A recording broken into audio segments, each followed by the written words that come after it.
con lo que quedamos pendiente en la clase anterior. Blastomicosis fue el capítulo donde nos quedamos en la clase anterior.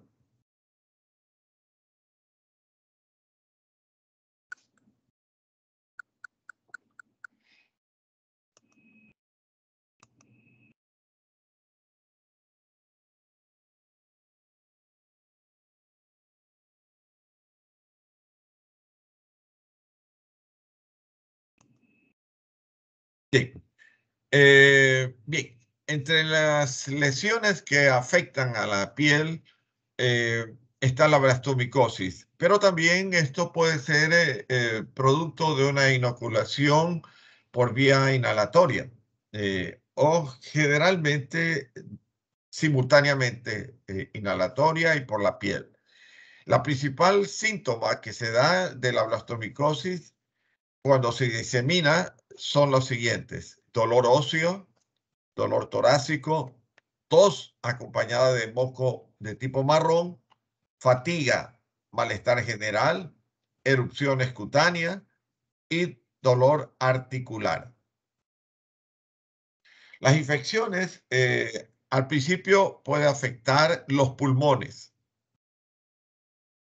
Cuando se inhala por el polvo que se levanta de la contaminación que existe a nivel de los ríos, esta contaminación, al inhalarse el polvo, se inhala también microconidias de Blastomyces dermatitide y se depositan a nivel de los bronquios. Pero generalmente, simultáneamente, se tienen que estos pacientes pueden presentar alguna laceración o pequeñas ulceraciones en la piel, y por esa vía, más que nada, si tienen que trabajar con la tierra cercana a un río o estar bañándose o disfrutando de un río, también si hay una laceración pequeña, puede inocularse a través de esa ulceración de piel. Entonces, aparecen en lesiones supurativas y granulomatosas. En más de la mitad de los casos es asintomática, inicia asintomática. Cuando aparecen los síntomas son similares a los de una gripe o como una fiebre o con sudores nocturnos, dolor torácico y a veces dolor pleural, pérdida de peso y cansancio.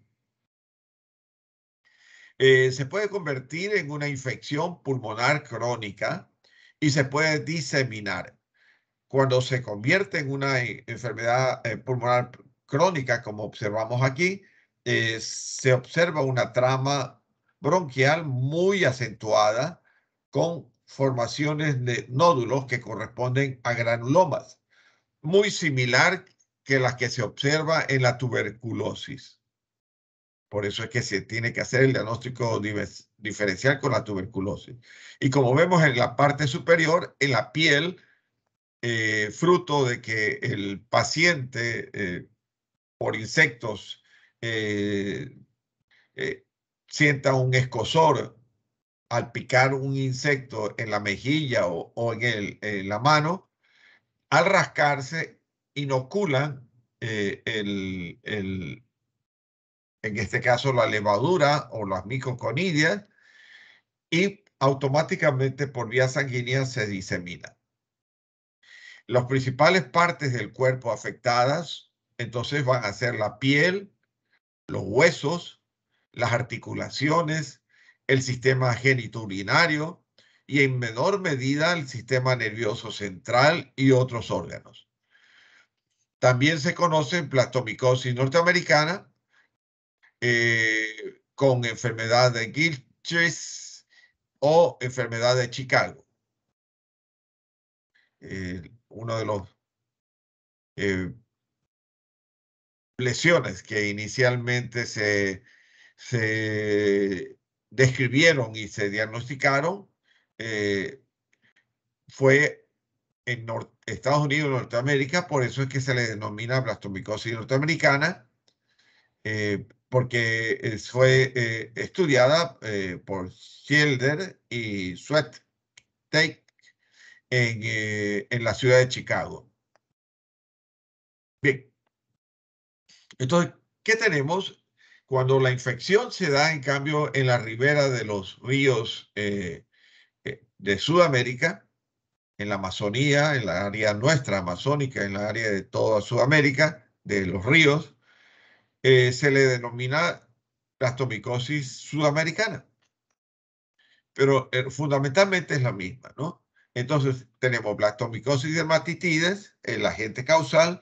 Vemos en este paciente que probablemente algún insecto le picó inicialmente, se rascó y con las uñas que presentaban el blastomisis dermatitides se rascó y se inoculó y formó esta lesión ulcerativa escamosa, hemorrágica, sobrelevada, nodular, que en este paciente, en cambio, tiene en la porción del labio superior y la comisura. Entonces, naturalmente, estas formaron formaciones granulomatosas, sobrelevadas, nodulares, hemorrágicas, ulcerativas en la parte central. Este paciente acá, en cambio, sintió el escozor a nivel del antebrazo, en la parte de las manos, en el dorso de la mano, y pues naturalmente al rascarse formó la misma lesión similar a los otros pacientes. Entonces, eh, los norteamericanos hicieron su análisis y encontraron el agente causal trataba de una blastomicosis y la denominaron blastomicosis norteamericana. La blastomicosis se debe al blastomisis dermatitides. Ese es el agente causal común para todos, blastomisis dermatitides, que es un hongo dimorfo que se presenta predominantemente en Norteamérica, porque es el sitio donde se analizó, se estudió y se diagnosticó, y en las partes de África en que habían colonias norteamericanas, y se pudo establecer que el agente causal era el blastomisis dermatitides, que es este hongo dimorfo con una nucleación central con doble membrana que contienen en la parte central microconidias. Y pues entonces se lo analizó y se encontró a nivel bronquial y a nivel de la piel. En la parte del lado derecho, a nivel de la piel, en la parte del centro, a nivel bronquial. ¿Y qué es lo que encontraron? La infección de blastomisis dermatitides, que son levaduras o esporas de hongo birefringente con doble membrana, y que en la parte central tenía una microconidia que se estaba reproduciendo por una gemación simple. Miren que ahí vemos claramente cómo es una gemación, una división binaria que correspondía a esa gemación a microconidias que se estaban en un proceso de división, ¿no?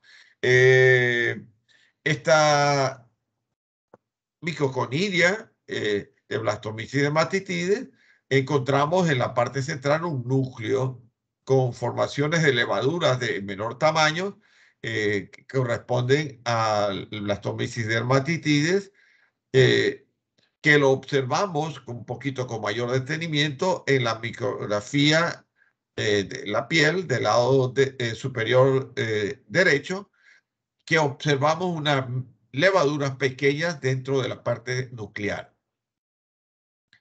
Estas levaduras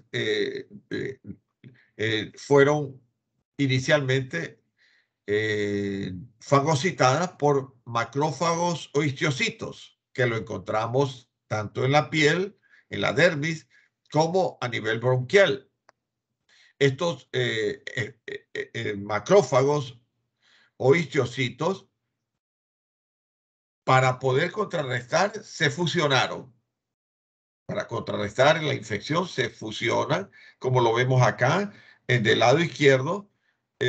Ahí vemos macrófagos con, dentro del citoplasma, un citoplasma claro, y vemos periféricamente algunos núcleos de los macrófagos fusionados y dan lugar a esta célula gigante multinucleada de tipo epitelioide.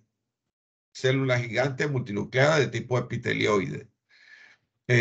Los núcleos están a la periferia y el citoplasma claro contiene las microconidias de Blastomyces dermatitides que se encuentran en proceso de gemación, de división binaria. Alrededor, como lo vemos en la micrografía del lado superior derecho, hay un proceso inflamatorio crónico con linfocitos, célula plasmática, con proliferación fibroblastica periférica. Y en la parte central, las células gigantes multinucleadas epitelioides con las microconidias que contienen levaduras o esporas de Blastomyces dermatitides. Entonces, esta blastomicosis, cuando se encontró en Sudamérica, se hizo la investigación, primero se la localizó en Brasil y luego se la describió en Perú.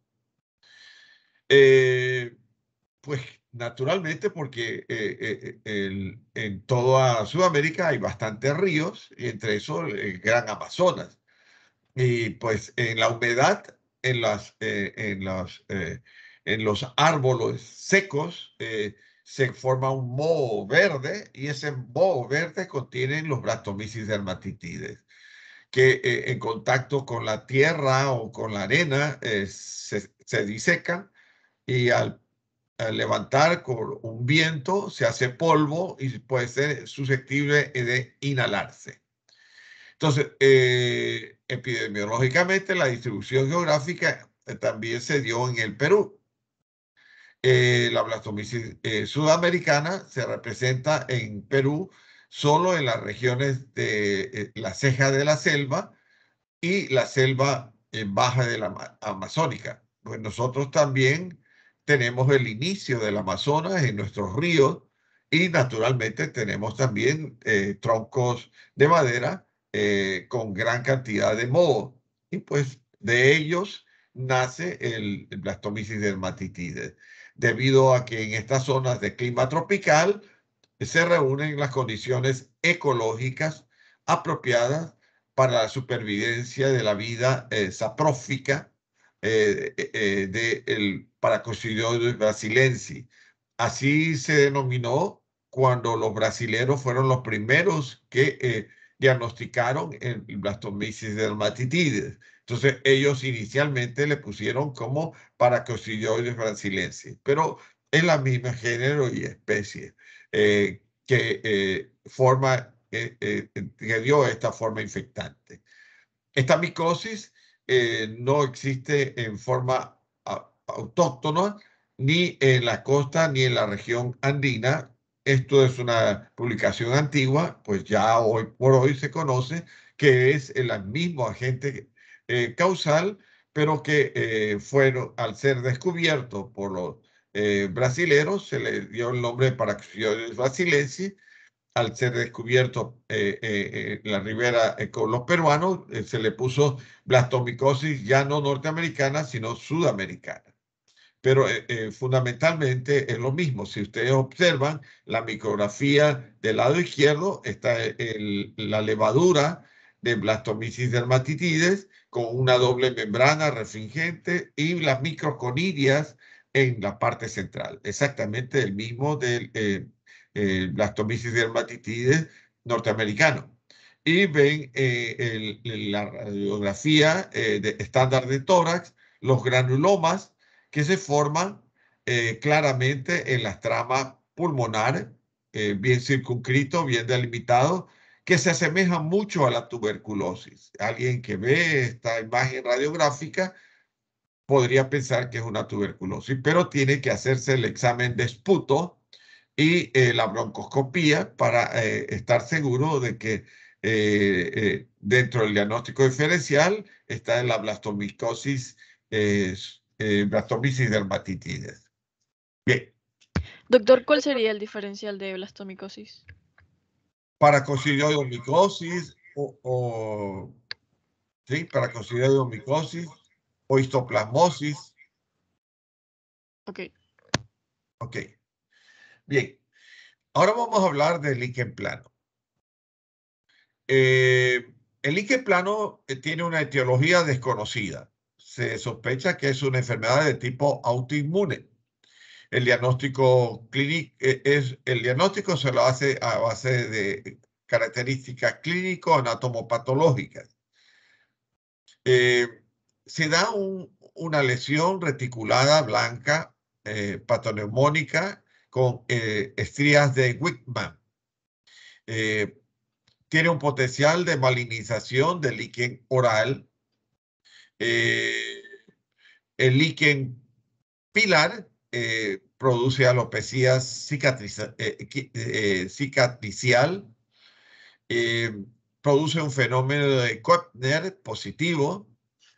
El tratamiento se lo hace a base de glucocorticoides y retinoides, además de PUVA.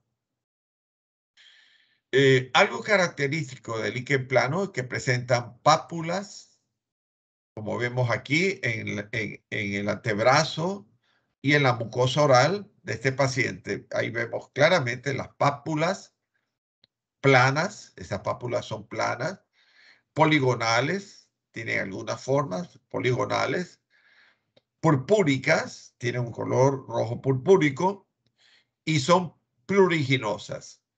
Entonces, todas estas pápulas planas, poligonales, purpúricas y pluriginosas, se le da clínicamente el nombre de la 5P.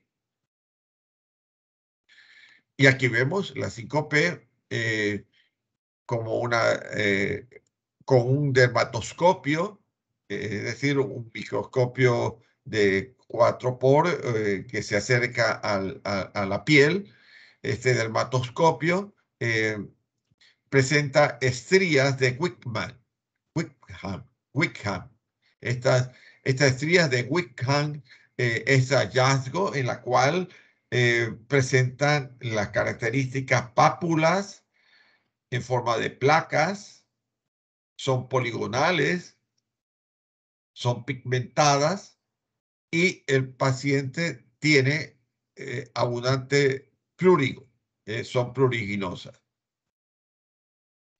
Y aquí vemos el líquen plano con áreas en las áreas flexoras de la muñeca, también en el antebrazo, áreas extensoras de la mano, en los tobillos, en la región lumbar y también puede estar, aparte de eso, en el glande.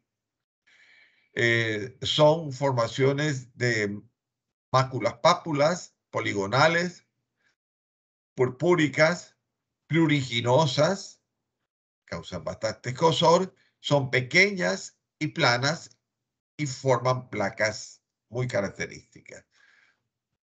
También pueden estar dentro del fenómeno de Koepner y Wickman.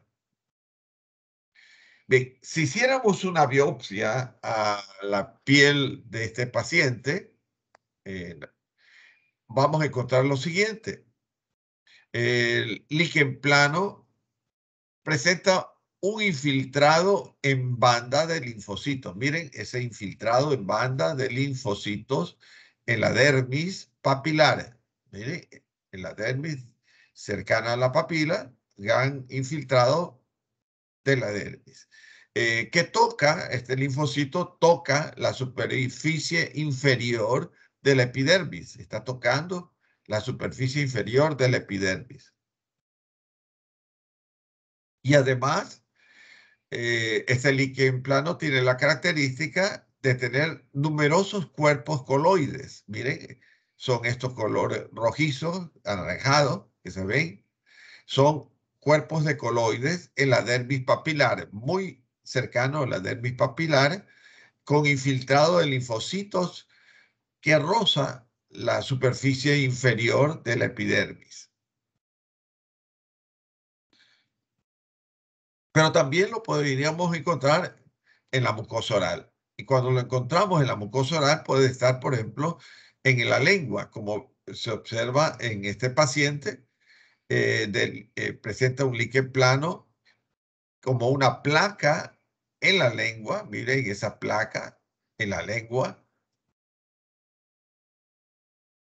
que es muy similar. Si uno observa, podría pensar que se trata de una leucoplasia, es decir, una placa de color blanco, la leucoplasia, que es una lesión precursora de cáncer. Al estudio histopatológico se servirá como método de diagnóstico diferencial. Es imprescindible hacer una biopsia para estar seguro que no se trate de una leucoplasia, que es una lesión precursora de cáncer. Las lesiones pueden llegar a desaparecer espontáneamente, como se observa en la imagen, sin necesidad de ningún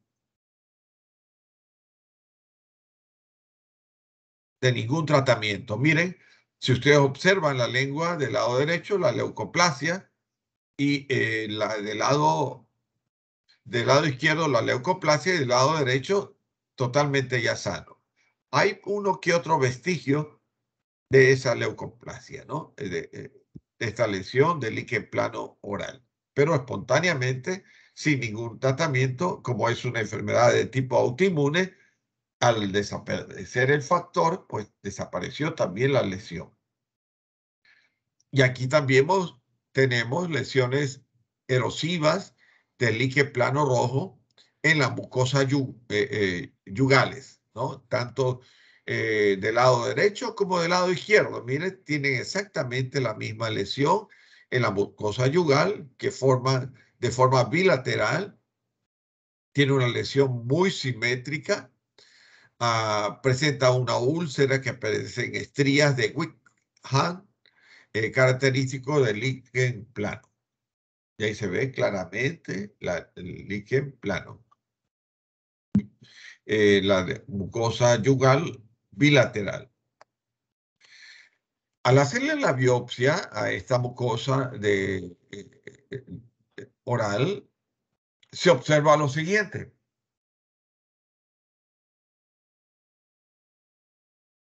Presenta un infiltrado en banda yuxtaepitelial. Miren, el infiltrado en banda yuxtaepitelial en el signo de degeneración de las células del estrato basal. Observen con detenimiento las células del estrato basal de la epidermis presentan cierto grado de degeneración y un infiltrado en banda yuxtaepitelial. Pero este infiltrado en banda yuxtaepitelial no infiltra la epidermis. Se queda en esa delimitación. En una biopsia, mayor acercamiento de la mucosa yugal, tenemos un líquen plano de mucosa yugal en la que se aprecia un infiltrado inflamatorio crónico en banda yuxtaepitelial, pegado al epitelio, de células redondas con degeneración vacuolizante. Miren, tiene una degeneración vacuolizante en la capa basal del estrato basal y desaparición de la red papilar. Miren que no se observan las proyecciones papilares, ya están atróficas, la red papilar está atrófica. Desaparición de la red papilar. Bien, ahora vamos a hablar del líquen simple crónico. El líquen simple crónico es un trastorno idiopático donde se desarrolla una placa escamosa gruesa en respuesta a una fricción persistente de la zona pruriginosa. Aquí en esta zona del antebrazo es muy pruriginosa, con mayor incidencia en individuos atópicos, es decir, en pacientes autoinmunes deprimidos. Esta líquen simple crónico también lo podemos denominar como una dermatitis localizada. Son sinónimos, dermatitis localizada con líquen simple crónico. La definición se caracteriza por una presencia de áreas de liquenificación simple, bien circunscrita o verrugosa en casos extremos, ¿no? Aquí vemos un líquen simple crónico en la muñeca, en la región de la muñeca. Miren, claramente ahí se ve. El término de liquenificación lleva implícito siempre el concepto de rascado, un rascado crónico sobre el área de la piel como resultado de un prurito, pruriginoso, un cosor bastante intenso. Y aquí vemos diversas áreas de encontrar el líquen simple crónico en el antebrazo, miren, de este paciente, como una lesión de placas eritematosas, escamativas, ulcerosas, hemorrágicas por el rascado intenso. También encontramos en la región de la flexura del antebrazo con la palma de la mano, en la muñeca, en la región de la muñeca, claramente es áreas de líquen enrojecidos con focos de ulceración descamativa por el escozor que les presentaba. Y finalmente aquí también encontramos en la región del cuello, en la región cervical, el líquen simple crónico. El líquen simple crónico o neurodermatitis, la piel va a estar afectada, aparece engrosada y con un aumento de los pliegues cutáneos, como está más engrosada, el aumento de los pliegues cutáneos. El tratamiento es a base de corticoides tópicos potentes hidroxicina oral administrada principalmente en la noche.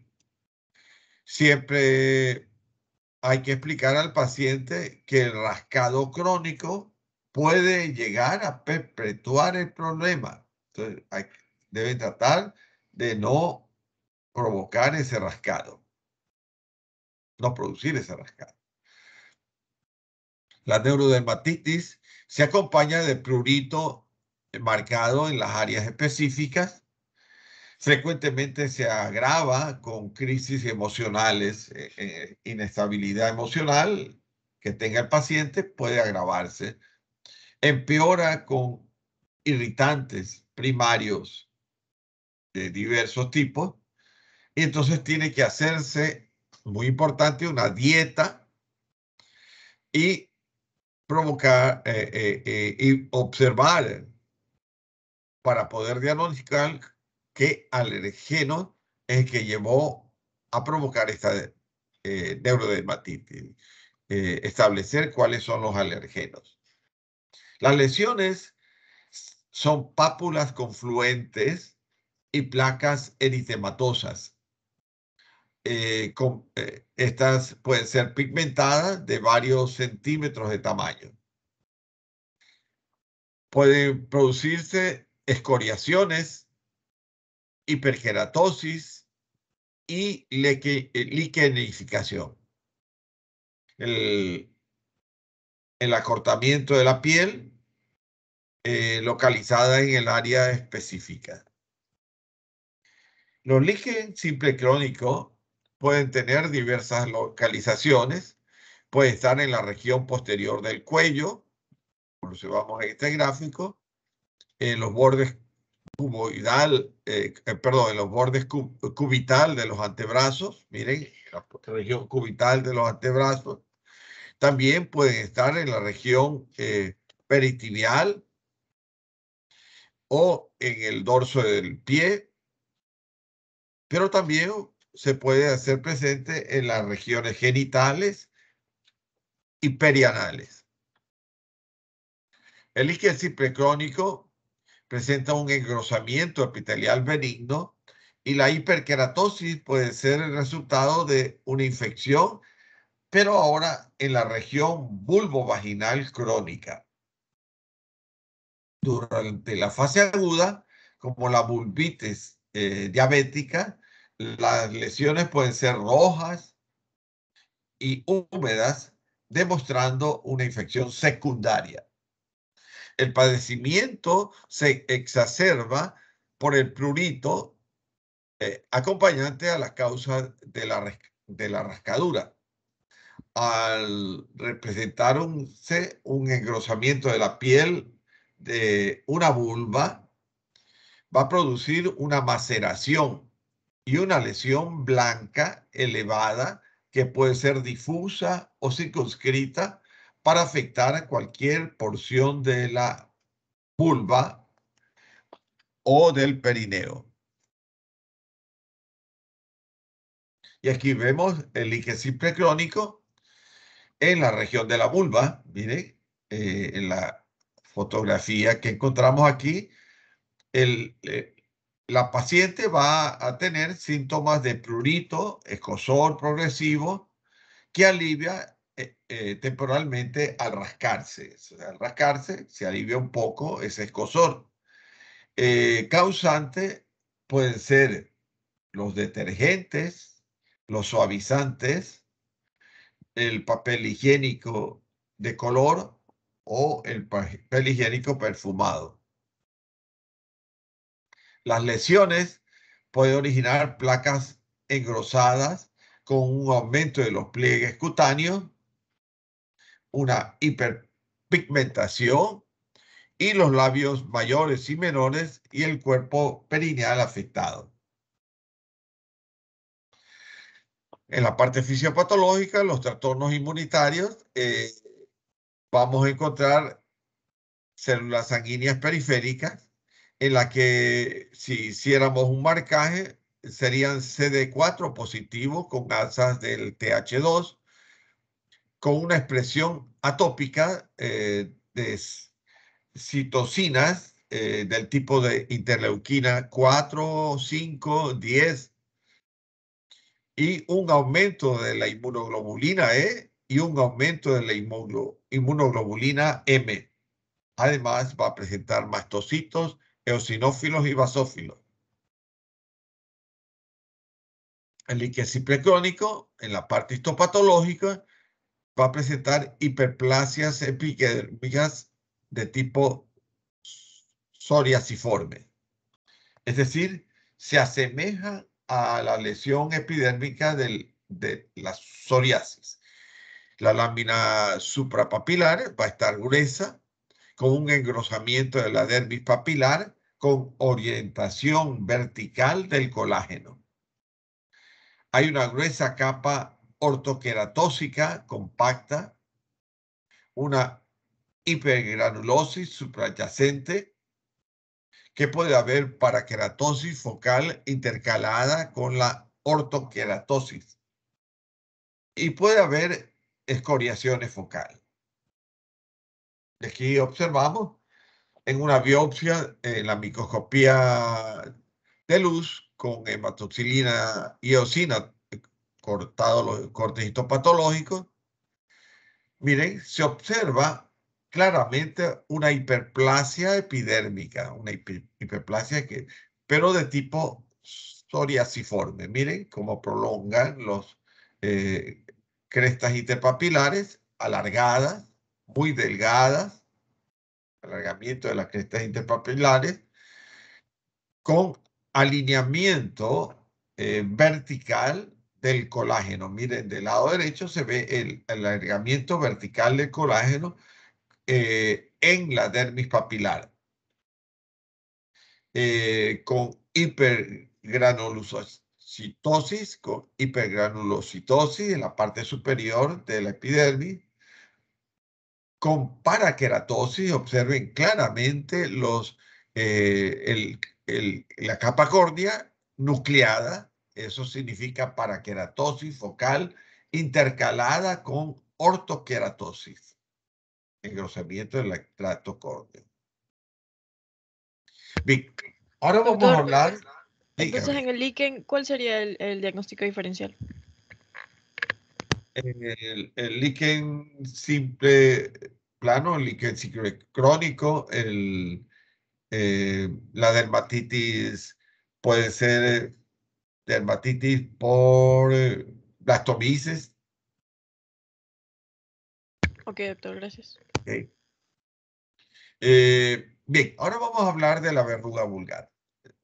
La verruga también puede ser por dermatitis por estafilococo aureus o estreptococo piógeno, por un acaso, ¿no? Dentro del diagnóstico diferencial. ¿Está bien? Sí, doctor. Ok.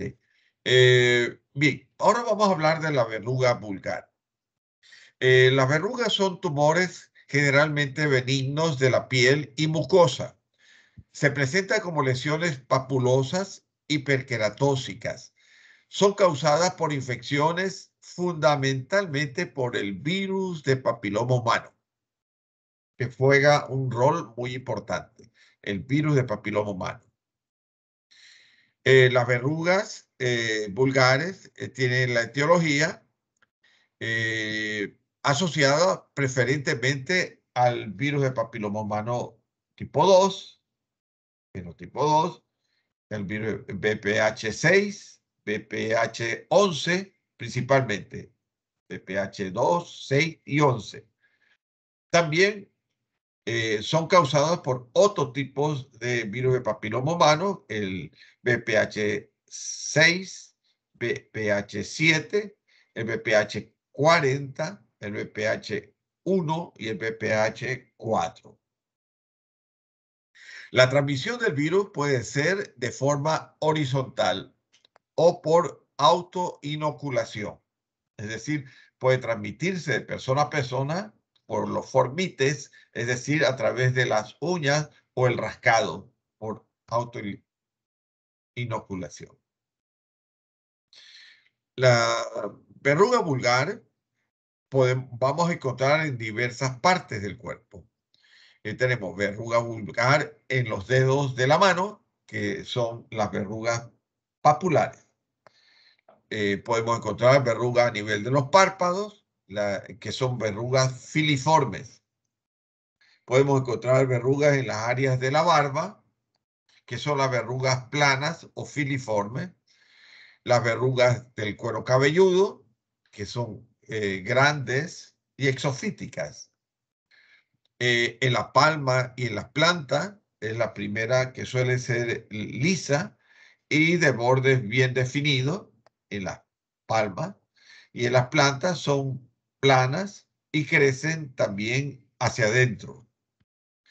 Podemos encontrar también a nivel de los genitales. En esta región pueden ser planos y en ocasiones hiperpigmentados. Bien, las verrugas filiformes son lesiones de superficie hiperqueratóxica. Tienen una forma fina de proyecciones digitiformes. Su tamaño varía de 5 a 10 milímetros de longitud. Se ubica frecuentemente en la cara, en el cuello, especialmente en la región de la barba en hombres jóvenes. Pueden ser únicas o pueden ser múltiples. Se disminuyen en forma irregular y agrupadas. Son el tipo de verruga más fáciles de tratar. Y ahí vemos, miren, estas verrugas vulgares a nivel de las manos, de los nudillos, de los dedos de la mano, con crecimiento exofítico, verrucoso, nodular, irregular, costroso, y los filiformes a nivel de las fosas nasales, en la parte externa, como proyecciones papilares.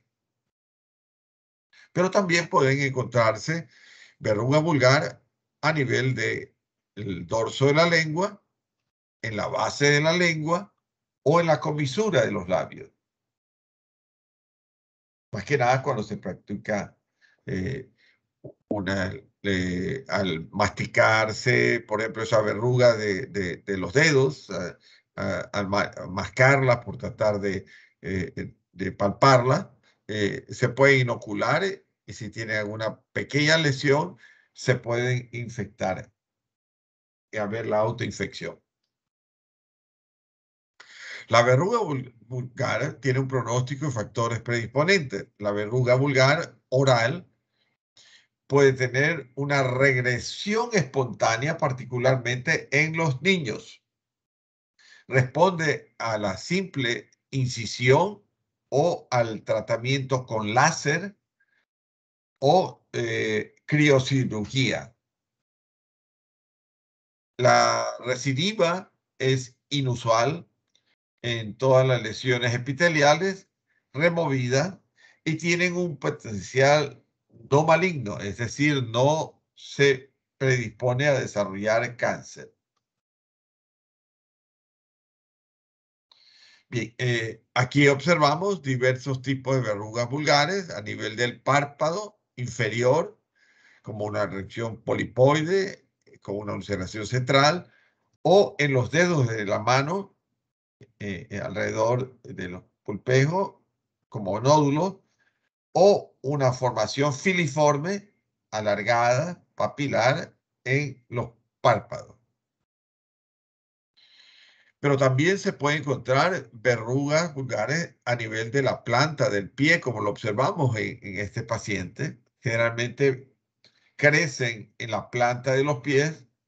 Cuando la verruga plantar crece en grupo, se llaman verruga en mosaico, como se encuentra en el primer dedo de este paciente.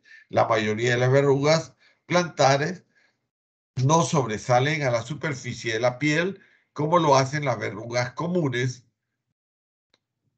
porque la presión al caminar, que resiste todo el peso, aplasta la verruga y la empuja hacia adentro de la piel. Y ahí vemos la verruga vulgar en una biopsia de una lesión en los dedos de la mano o en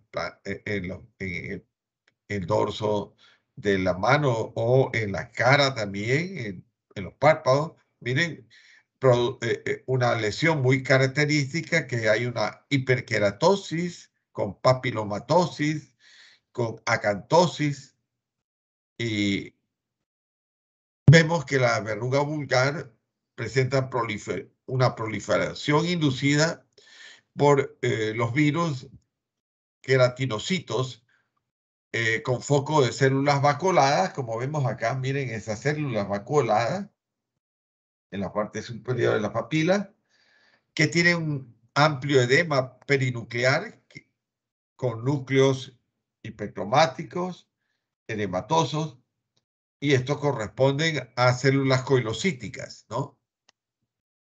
Entonces, el virus presenta una proliferación inducida del virus en los queratinocitos con focos de células vacuoladas que son células coilocíticas inducidas por el virus de papiloma humano.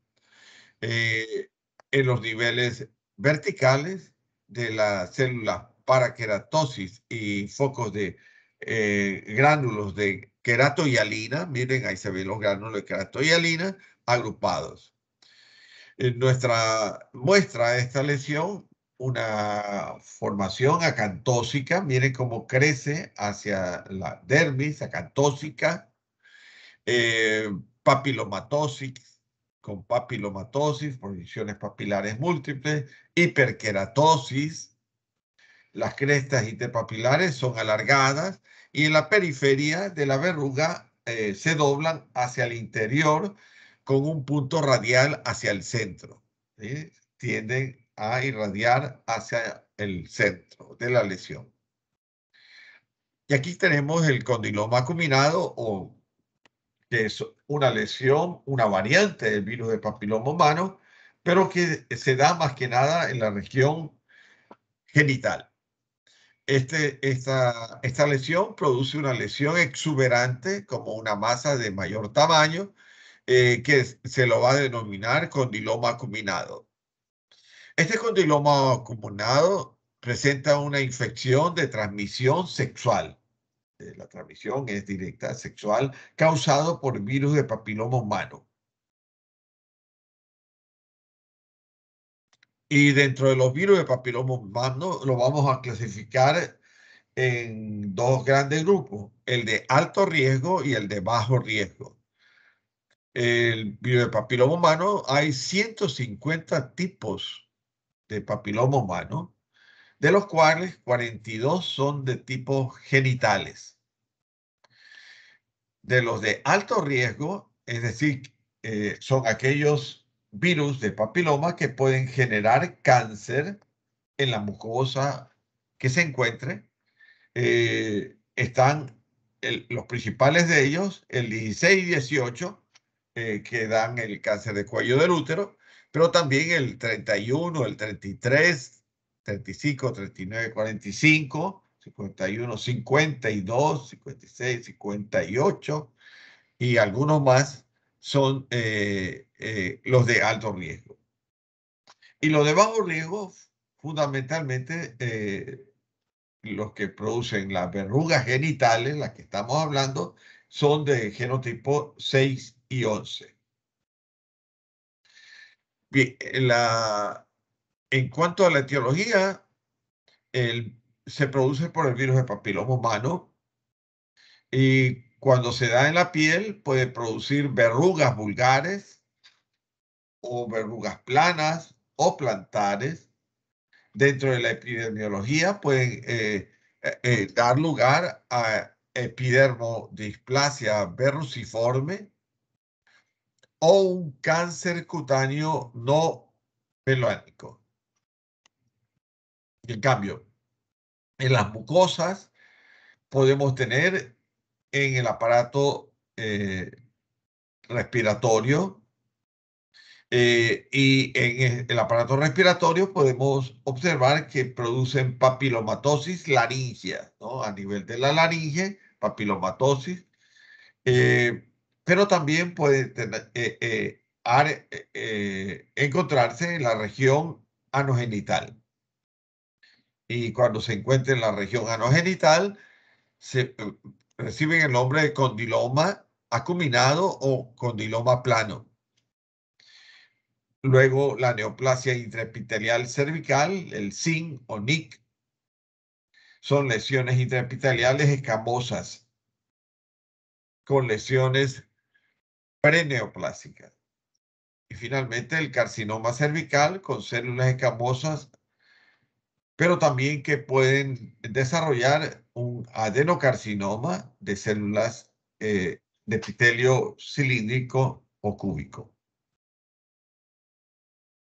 Bien, los condilomas acuminados tienen la siguiente característica.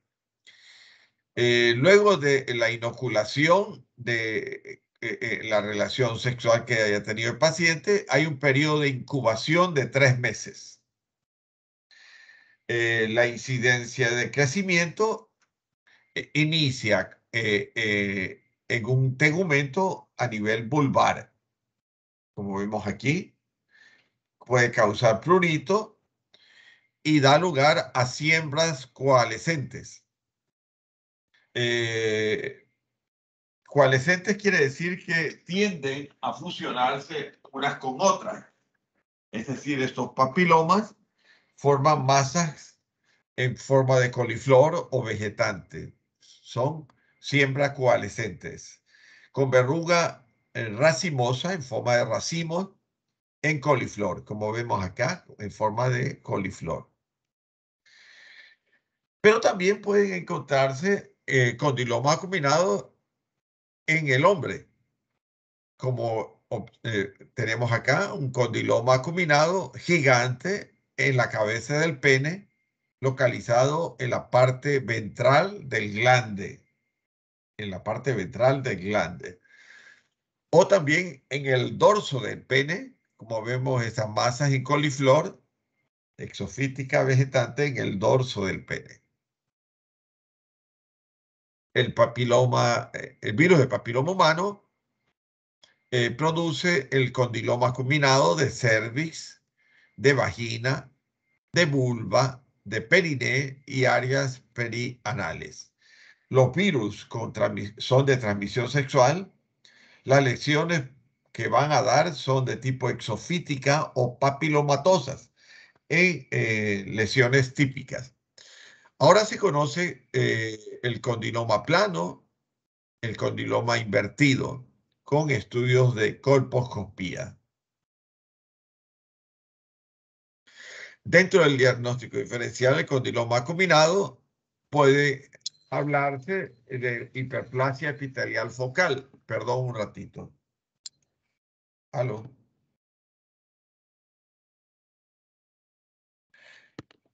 Hiperplasia epitelial focal, en la que puede ser que algunos casos semejante a una hiperplasia epitelial focal debe considerarse con múltiples verrugas. Dentro del diagnóstico diferencial, miren cómo se produce en estos niños, por ejemplo, de este labio, algunas verrugas, múltiples verrugas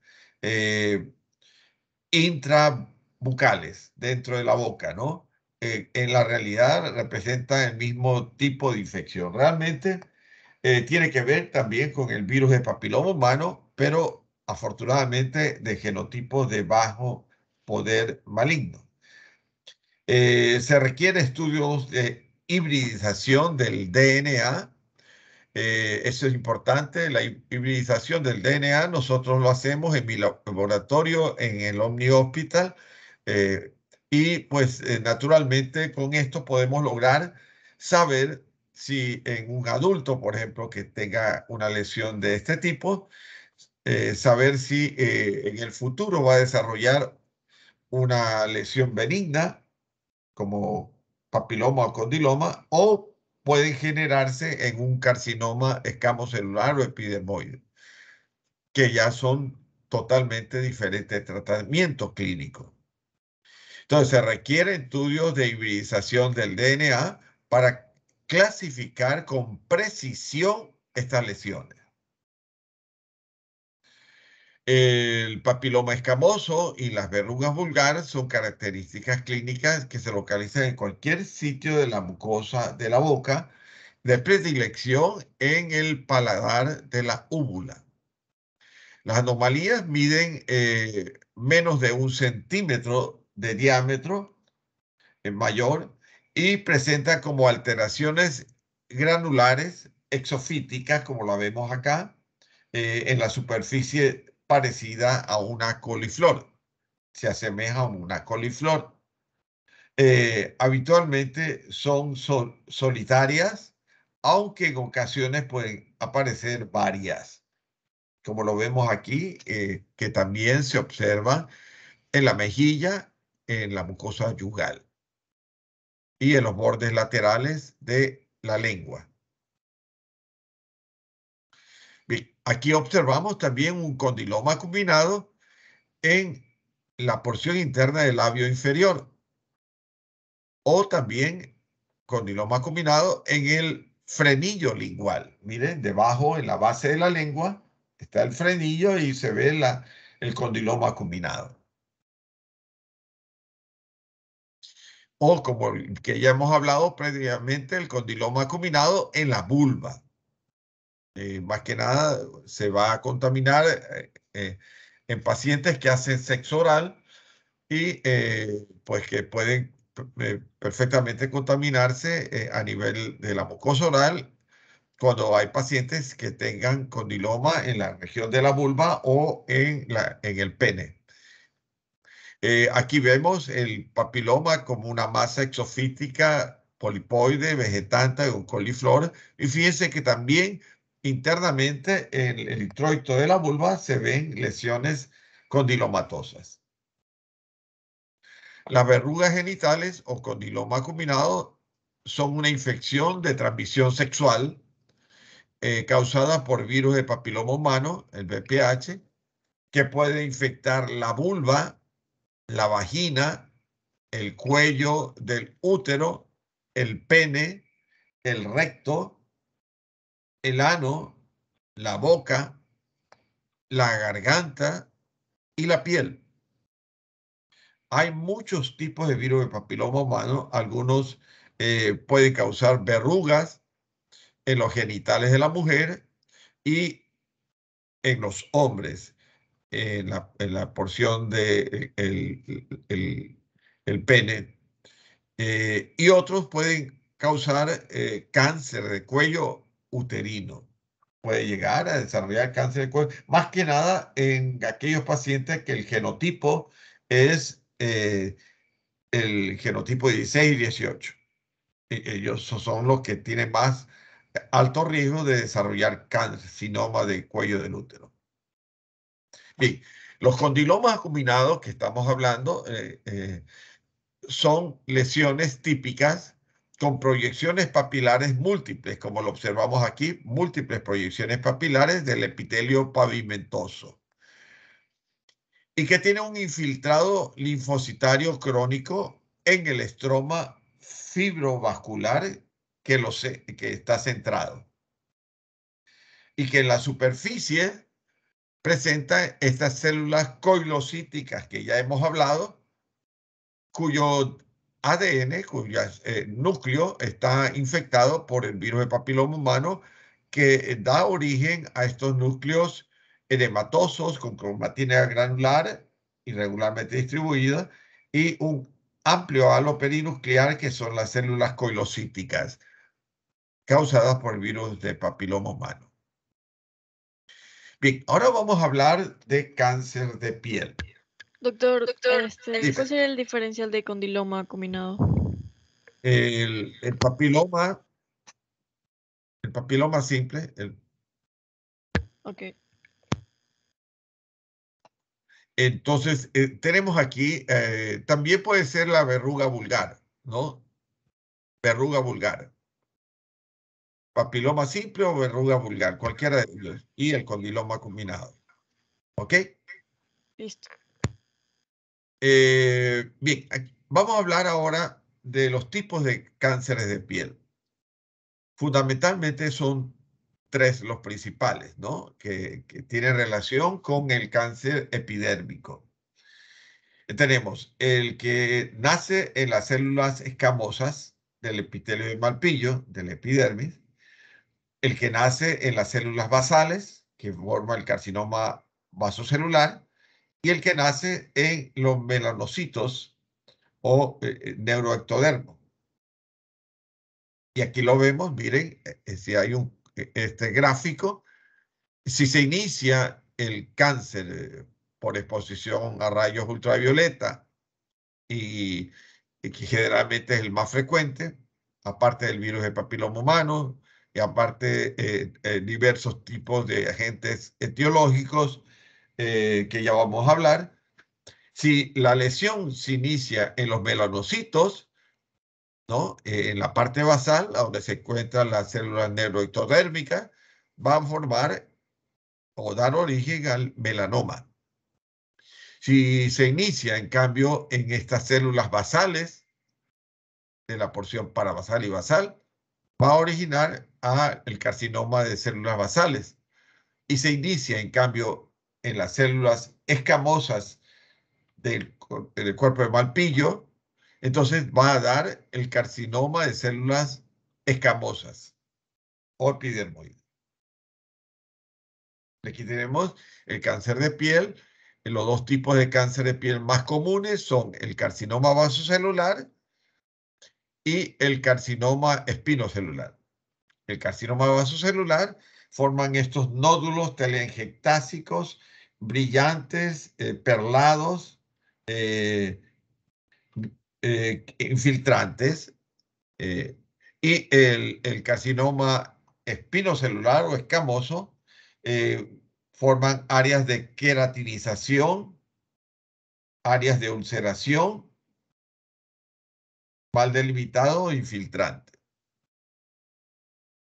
El primero que vamos a hablar es el carcinoma vasocelular. En esto tenemos diversos tipos de presentaciones clínicas. El principal de ellos es el nodular, el más frecuente de todos. forman nódulos sobrelevados, telangiectásicos, perlados, brillantes. El pigmentado, que se asemeja mucho al melanoma, puede confundirse con un melanoma, con nódulos sobrelevados, hiperpigmentados, o el ulcerado, que forman úlceras infiltrantes, que se le llama úlceras roedoras. Luego el superficial, que forman lesiones telangiectásicas, perladas, superficiales con infiltración superficial. Y finalmente el morfeiforme, altamente infiltrante, irregular, invasivo, mal delimitado, fibrótico. El carcinoma vasocelular tiene una exposición, se produce más que nada en una exposición excesiva al sol o también al contacto con alquitranes de hulla o brea o arsénico. Los factores genéticos pueden ser relacionados en pacientes que tienen una piel muy blanca, que junto a su piel blanca tienen cabellos muy claros y tienen síndrome de nevus vasocelular. Los antecedentes son también relacionados con quemaduras profundas previas.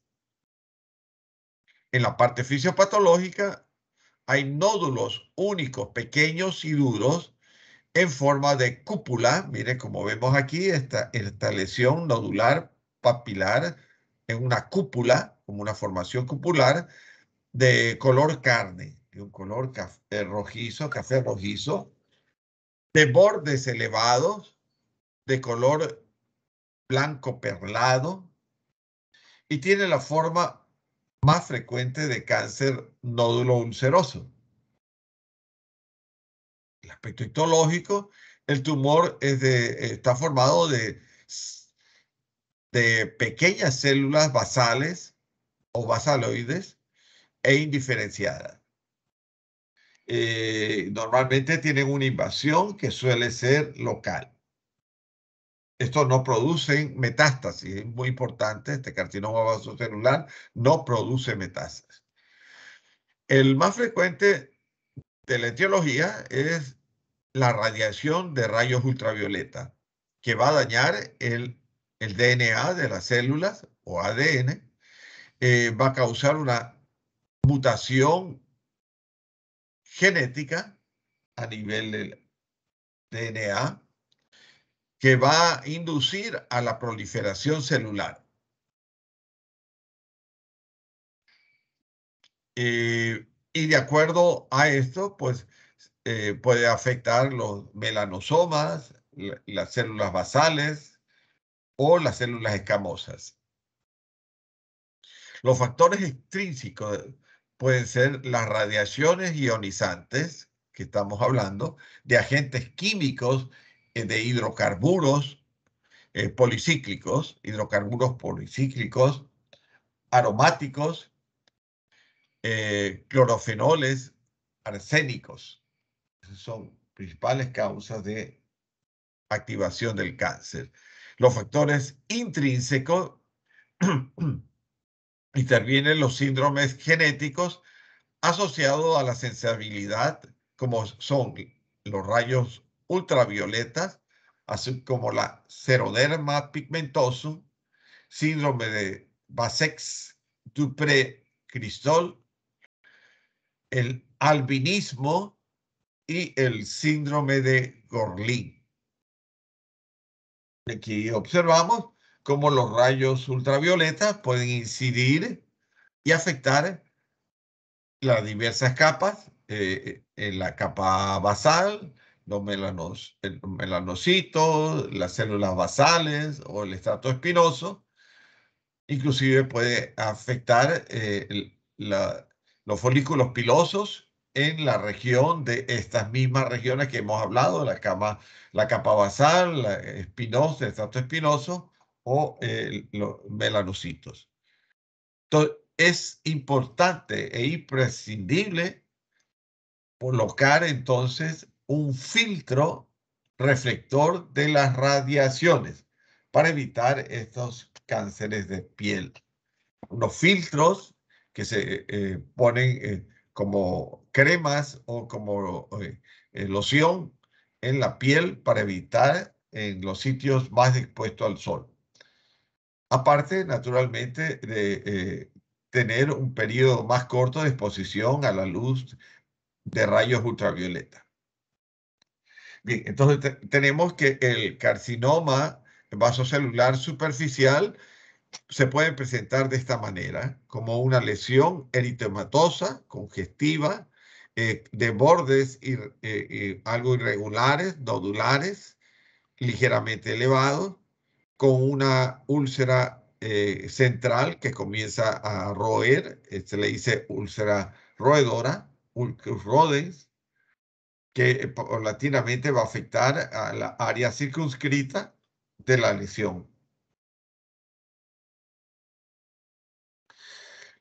Luego, el carcinoma vasocelular pues, puede ser superficial nodular. Cuando se vuelve superficial nodular, tenemos dos estadios, estadio temprano y estadio un poco más avanzado, que se tornan un nódulo sobrelevado, ligeramente sobrelevado o grandemente sobrelevado, perlado, es color perlado, teleangiectásico, aracniforme, los capilares muy dilatados, conjuntivos, liso y brillante, multilobulado. Y este es un carcinoma vasocelular superficial y nodular. Pero posteriormente se pueden hacer, miren, este carcinoma vasocelular ulcerado, nódulo ulceroso, que es nodular por la parte periférica, y ulcerado en forma de úlcera roedora, ulcus rodens, en la parte central. Pero muchas veces puede presentar que tengan pigmentos melánicos, el carcinoma, y se torna un carcinoma vasocelular, pero pigmentado, ¿no? Se puede confundir con melanoma. Y ahí vemos otro tipo de carcinoma vasocelular pigmentado que asemeja bastante a un melanoma. Bordes irregulares, nodulares, pero con una gran pigmentación café oscura. Y aquí vemos un carcinoma vasocelular pigmentado.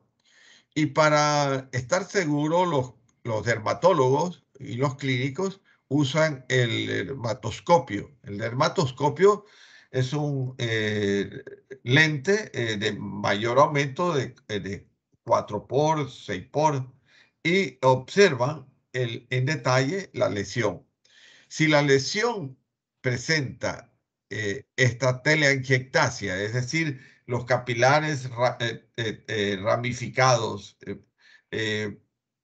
arboriforme, que tienen una forma arboriforme en su superficie, entonces ya se acercan hacia el probable diagnóstico de carcinoma vasocelular pigmentado. Pero miren, si el paciente se descuida y no acude a tiempo al tratamiento,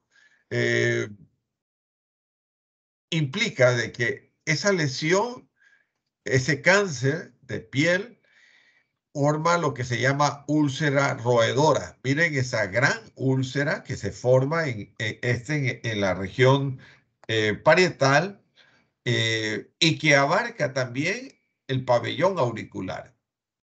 Miren, prácticamente la lesión tumoral fue invadiendo planos profundos de la epidermis, dermis reticular, hipodermis, e inclusive al tejido blando y al subcutáneo y al muscular, formando una úlcera hemorrágica. Pero este tipo de cáncer, carcinoma vasocelular, afortunadamente no da metástasis.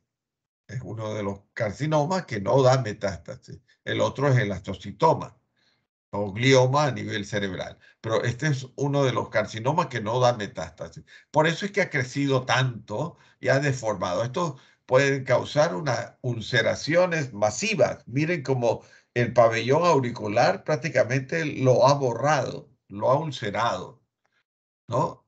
Esta lesión característica, inclusive, miren, puede estar en la mejilla. Miren, forma una úlcera roedora en los bordes perlados, teleangiectásicos, brillantes, y una necrosis y ulceración central.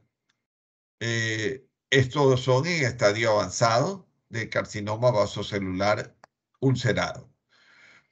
Bien, el carcinoma vasocelular en la parte histopatológica va a tener las siguientes características. Primero, observamos en la micrografía superior izquierda que presenta una proliferación irregular de células tumorales que se inician en la capa basal. Miren cómo se inicia en la capa basal y toman el nombre de tumores basaloides, que se asemejan mucho a las células basal. Por eso la palabra oides, similar a células basales. Entonces, tiene un aspecto basaloide, que se adjuntan a la superficie inferior de la epidermis. Miren que nace de la superficie inferior de la epidermis y que fluyen a través de la dermis, formando masas de diverso tamaño y forma, que atraviesan la dermis y que tiene un grado variable de empalizadas. Esto es muy característico. Miren, tanto en la micrografía superior del lado izquierdo como las del lado derecho y la inferior, fíjense que las masas de células tumorales están rodeados por núcleos en forma de empalizadas periféricas. Miren cómo claramente se ve la empalizada periferia en los diversos tamaños de masas de células tumorales basaloides. Esa disposición en empalizada periférica es muy característico de estas lesiones de carcinoma vasocelulares, pero que presentan también figuras de mitosis y apoptóxica. Forman masas tumorales de diverso tamaño y forma. Y aquí vemos de nuevo que procede de las células basales o basaloides, que muestran una empalizada periférica, miren, alrededor de la masa de células tumorales, empalizada con figuras de mitosis, infiltran la dermis reticular. Y observe otra cosa, que también puede proceder de la porción basal de los folículos pilosos. Ese podría ser también el origen de las células basales que rodean a los folículos pilosos y pueden generar, por influencia de los rayos ultravioleta, en esta región el carcinoma vasocelular. Y del lado derecho vemos el carcinoma formando masas de diversos tamaños y que a mayor aumento se observan la característica distribución de las células tumorales en empalizadas periféricas. Bien, las formas clínicas de carcinoma vasocelular más frecuente, entonces va a ser la nódulo ulcerativa. Miren, ahí ven formaciones nodulares sobrelevadas, pero que en el centro forman unas úlceras roedoras. Por eso es que se le llama ulcus rodens, úlceras roedoras. Es el más frecuente de presentación, los nódulos ulcerativos. Ahora, tenemos que hablar de lesiones precancerosas. ¿Cuáles son estas? Son las lesiones y condiciones precancerosas, las que pueden inducir a un cáncer, las que pueden estar antes de presentarse un cáncer.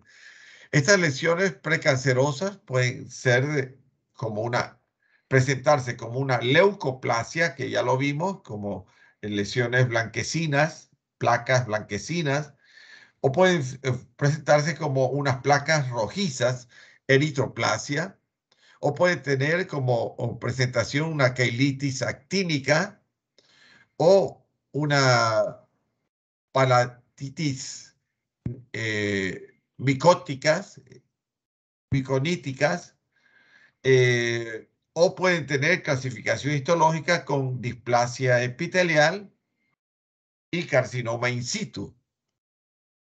Y las condiciones precancerosas pueden ser que procedan de un líquen plano, una disfagia sideropénica o una fibrosis oral submucosa, o pueden tener antecedentes de sífilis.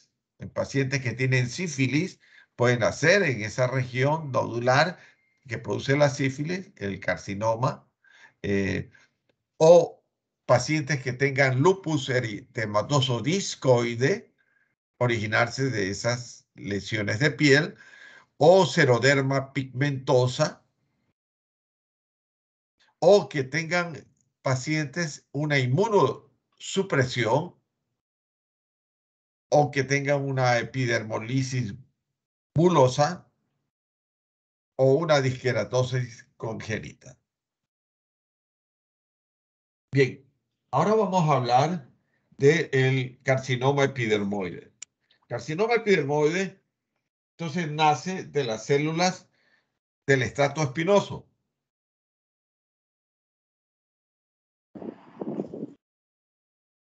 Doctor, disculpe que le interrumpa, ya son las 2. Ah, caracho. Bueno, entonces nos vamos a quedar en este slide comenzando el carcinoma epidermoide en el slide 129, 130. ¿No? Doctor, y del carcinoma vasocelular, que ya vimos cuál sería el diferencial. Perdón. Del carcinoma vasocelular. Vasos celulares. Puede ser el carcinoma epidermoide o espinocelular o escamocelular. Ah, ya. ¿Podría decirme también el diferencial que pondríamos en médula ósea hipocelular? Perdón. El de médula ósea hipocelular. La hipocelular, aplasia medular. Ah, ya. Y entonces, en la de anemia aplásica, Puede ser una hipoplasia celular también. ya. Y en la aplasia por parvovirus B19,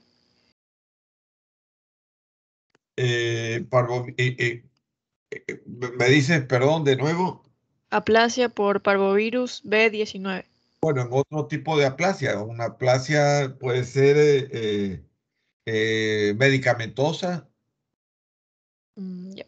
Y en hiperplasia medular reactiva. Hiperplasia medular reactiva. Puede ser por podríamos ponerle bueno, ahí hay áreas de linfocitosis en la parte central siempre. Entonces pueden poner una leucemia linfocítica crónica Ok, doctor, gracias. a la orden. Ok, entonces, Doctor, una pregunta. ¿Sí vamos a continuar con las exposiciones esta semana? ajá, Ah, ok. sí, usted a partir del día de mañana vienen las exposiciones normal del sistema tegumentario, de la último que es el que habla de tumores, ¿no? De neoplasias. Y Sí, no eso, placer. sí, yo empiezo la exposición, inmediatamente ustedes continúan. Trataré de hacerlo breve para que puedan ustedes exponer en la mayor parte de lo mismo, ¿no? Ok, Bien, doctor, listo.